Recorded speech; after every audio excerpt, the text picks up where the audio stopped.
Brought to you by Penguin.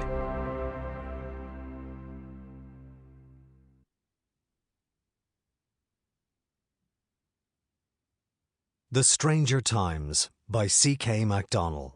Read by Brendan MacDonald.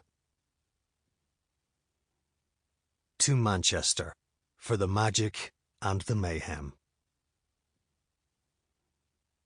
Prologue. The two men stood on the rooftop, watching the city toss and turn in its sleep. The shorter of them looked at his watch. It was 4 a.m. In his experience, no city that was worthy of the name actually slept. Even now there were signs of activity. The occasional lonesome wanderer and the odd taxi light trying to find each other in the night. Still, this was the moment when it got as close to truly quiet as it ever would. The sliver of time before the day shift took over from the night. And there's definitely no other way. The shorter man sighed. No. He pulled his coat tight around him. The internet had told him the climate of Manchester was mild, which it turned out was a euphemism for permanently miserable. Only, started the taller man. Only what? We're not here to negotiate.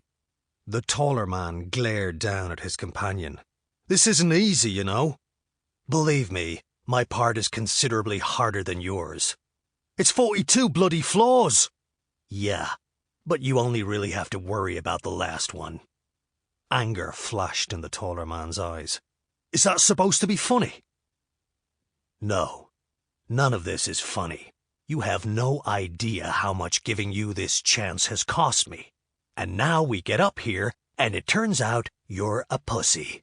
Believe me, I am not amused. Could I not take something to take the edge off?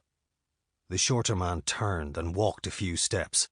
He looked up at the full moon hanging low in the sky. Irony of ironies. He needed to stay calm. He couldn't say what he wanted to. That he'd let the last guy pop some pills to take the edge off, and it had resulted in a very nasty crater in the ground. This time it had to work, which meant that this guy needed to be a lot of things, not least of which was entirely unaware of the last guy. It had taken every ounce of the shorter man's ingenuity to find another suitable candidate in just a week, but still, time was running out. He turned back, spread out his arms and smiled. It all came down to how you sold it. Look, it's very simple. You have to do this of your own free will, and for it to work, your adrenaline levels have to reach a certain critical level in order to react with the mixture I gave you, or the transformation won't happen. He avoided using the word potion. It set the wrong tone. This was the age of science, because they'd done such a good job persuading the masses that magic did not exist. He moved forward until they were standing side by side again, and lowered his voice. You've seen what I can do, and you know I want to help. You just need to do your part. The taller man returned to his moody silence. That was it. No more Mr. Nice Guy. It was time to move this along. Okay, I'm calling it a night. I know when people say, I'll do anything, they don't really mean it. It's an expression. I thought you were different. I thought wrong. There's a flight back to New York in 3 hours. See ya. The shorter man turned to leave, but the other man grabbed his arm. His grip was vice-like. Just... The shorter man looked down at the hand that was currently gripping his bicep. Believe me when I say you do not want to do that. After a moment's hesitation, his arm was released.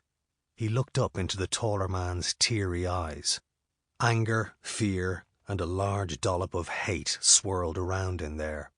It was nothing he didn't expect. You told me you wanted to do this. You begged me, in fact. To use an expression from home, it's shit or get off the pot time. The taller man reached into the pocket of his jeans and pulled out a photograph. He looked at it for a long moment, then tossed it away and started running as fast as he could. The wind caught the picture. Sample complete. Ready to continue?